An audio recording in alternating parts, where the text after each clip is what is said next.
محترم حضرات، یہ جو فحش فلمیں ہیں ان کو دیکھنے کی عادت کس طریقے سے چھوٹے ہماری؟ صحیح پوچھئے تو اب تو میں یہ سمجھتا ہوں ہر فلم میں بہت زیادہ فحاشی، بہت زیادہ عریانیت ہو رہی ہے۔ اب تو کہتے تھے نا کہ پہلے وہ فلمیں زیادہ گندی ہوتی ہیں، یہ فلمیں، اب تو ہر فلم گندی آتی ہے۔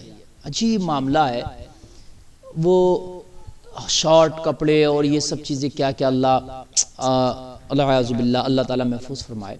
اسی سے ہمارے عوام میں اور ہماری ماں بہنوں میں عریانیت کا رواج بڑھ رہا ہے، فحاشی جو بڑھ رہی ہے اسی کی وجہ سے بڑھ رہی ہے۔ وہ شارٹ جو ہے کپڑے پہننا، وہ فلموں میں دیکھ دیکھ کے پھر ہماری بہنیں بھی اس کو اپنا رہی ہیں اور وہی اپنا رہی ہیں۔ آخرکار اس کی عادت کیسے چھوٹے؟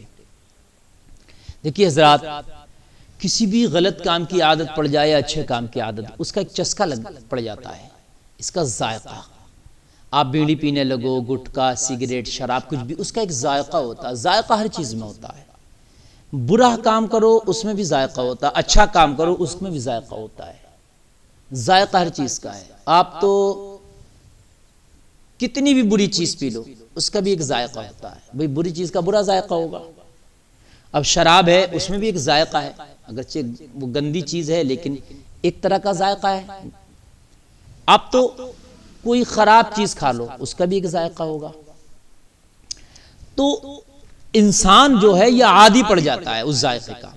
آپ بیڑی پینے لگے، بیڑی کا ذائقہ آپ کو محسوس ہوا، پھر آپ نے زیادہ پیا، اس کے عادی پڑ گئے، پھر وہ چھوڑنا بڑا مشکل ہوتا ہے۔ کوئی بھی چیز ہے، آپ اس کے عادی پڑ گئے، عادی بن گئے، تو وہ ذائقے کے آپ محتاج ہو گئے، پھر وہ ذائقہ آپ کو چاہیے۔ تو پہلے تو اس غلط کام کا آپ ذائقہ کی عادت نہ ڈالیں۔ اگر غلط کام کوئی بھی آپ کریں گے تو اس کا ذائقہ آپ کو پڑ جائے گا، پھر آپ اس ذائقے کے عادی ہو جائیں گے، پھر آپ کو وہ چیز ہر حال میں چاہیے، چاہے وہ اچھا کام ہے، برا کام ہے، اچھی چیز ہے، بری چیز ہے۔ تو پہلے تو کوشش یہ کریں کہ اس کا ذائقہ ہی نہ ڈالیں۔ ایک شخص مجھے بتا رہا تھا، رو رہا تھا بیچارہ، کہتا حضرت میں جوا کھیلنے کی میری عادت پڑ گئی، جوا کھیلتے کھیلتے ساری پراپرٹی میری بک گئی، میری زمین بک گئی، اور اب بھی میرے اوپر قرضہ ہے، میں حضرت کیا کروں؟ قرضہ کیسے اتاروں؟ میرے چھوٹے چھوٹے بچے ہیں۔ چونکہ ذائقہ پڑ چکا تھا اس کے اوپر، اس غلط کام کا ذائقہ۔ تو اب جوا میں اگرچہ ہار رہا ہے لیکن پھر بھی قرضہ لے رہا، پھر بھی کھیل رہا، قرضہ لے، چونکہ ذائقہ پڑ گیا اس کا۔ تو میری گزارش ہے کہ پہلے تو غلط کام کا، غلط کھانے کا، غلط پینے کا، غلط کام کرنے کا ذائقہ ہی نہ ڈالیں۔ یہ بات میری ذہن میں رکھیں، میری بات بالکل دل کے تہخانے میں بٹھا لیں۔ کوئی بھی غلط کام کرنے سے پہلے سوچ لینے، کہیں ایسا نہ ہو ہم کر تو نہیں لیکن ہم اس کے محتاج نہ ہو جائیں، ہمیں ذائقہ نہ پڑ جائے، اور اگر ہمیں ذائقہ پڑ گیا تو پھر ہم یہ برا کام ہی کرنے لگ جائیں گے، پھر ہم شاید اچھائی کی طرف نہ آ پائیں، شاید یہ سوچ کر ہی آپ اس برے کام کو چھوڑ دیں۔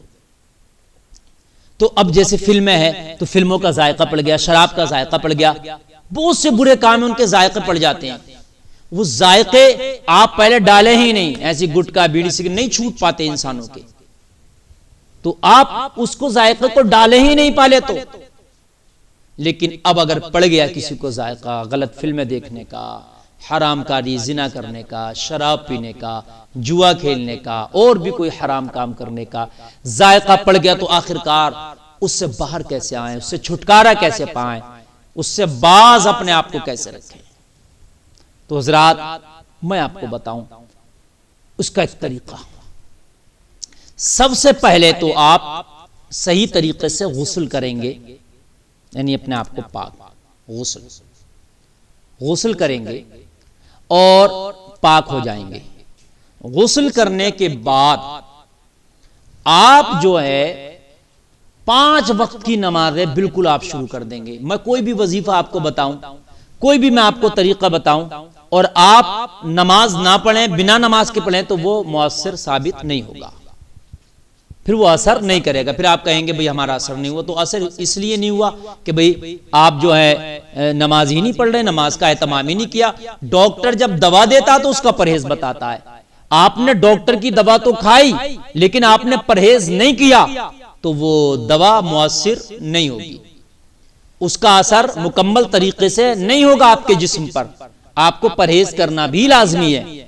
تو ایسے ہی آپ نے کوئی وظیفہ کرنا ہے، کوئی عمل کرنا ہے تو پرہیز بھی ضروری ہے. تو وہ پرہیز کیا ہے؟ نماز آپ پڑھیں گے. اور پھر نماز کے بارے میں قرآن میں ہے ان الصلاۃ تنہا عن الفحشاء والمنکر، نماز ہی ایک سب سے بڑا وظیفہ ہے. قرآن بتا رہا ہے کہ بے حیائی اور برے کاموں سے روک دیتی ہے. میں تو بعد میں وظیفہ بتاؤں گا، پہلے نماز ہی کے بارے میں سن لئیے. ایک ایسا وظیفہ ہے کہ بے حیائی اور برے کاموں سے روک دیتی ہے. پھر کچھ لوگوں کا سوال یہ ہوگا کبھی نماز بھی پڑھ لیں پھر بھی برے کام ہم سے نہیں چھوٹ رہے، تو آپ نمازی ہی نہیں، آپ نام کے نمازی ہیں، کام کے نمازی نہیں ہیں. کہیں نہ کہیں یا تو آپ کو نماز یاد نہیں ہے، یا پھر آپ کی پاکی میں کمی ہے، آپ غسل وضو صحیح سے نہیں کر پا رہے ہیں، جو آپ کی نماز ہی نہیں قبول ہو رہی ہے اللہ کی بارگاہ میں. اگر آپ نمازی ہوتے، نماز اللہ کی بارگاہ میں قبول ہوتی تو قرآن سچا ہے. قرآن بے حیائی اور بری باتوں سے، قرآن کہتا ہے نماز بے حیائی اور بری باتوں سے روک دیتی ہے. تو نماز ہی اگر آپ پڑھتے تو بے حیائی اور بری باتوں سے آپ رک جاتے. یہ میری گارنٹی ہے، اس لیے کہ میرا قرآن پر ایمان ہے، اس کے ایک ایک حرف پر میرا ایمان ہے الحمدللہ. ٹھیک، تو آپ نے نماز پڑھنا ہے. تو سب سے بڑا وظیفہ تو یہی ہو گیا. قرآن فرما رہا، اچھا قرآن گارنٹی دے رہا، کوئی دنیا کا مولوی گارنٹی نہیں دے رہا کبھی یہ وظیفہ کر لو تمہیں برائیوں سے بچ جاؤ گے. قرآن گارنٹی دے رہا ہے ان الصلاۃ تنہا عن الفحشاء والمنکر. بے شک اس میں کوئی شک نہیں کہ نماز بے حیائی اور بری باتوں سے روک دیتی ہے، تو نماز پڑھیں. اب اس کے بعد بھی اگر آپ چاہتے ہیں کہ کوئی وظیفہ بتائیں ہم بے حیائی برے کاموں سے رک جائیں، تو وہ بھی میں انشاءاللہ آپ کو بتاؤں گا. کہ کوئی شرابی ہے، جواری ہے، کبابی ہے، اور کیا کیا بری خرافاتوں میں پڑا ہے، غلط فلمیں دیکھ رہا ہے، وہ اپنے آپ کو بچا لے. تو اس کا میں آپ کو طریقہ بتاؤں گا، لیکن اس کو کریں. سب سے پہلے نماز کے بعد میں آپ کیا کریں گے؟ 24 گھنٹہ میں 70 مرتبہ سورہ فاتحہ آپ کو پڑھنا ہے. کتنی مرتبہ؟ 70 مرتبہ. 70 ٹائم آپ کو سورہ فاتحہ کی تلاوت کرنا ہے.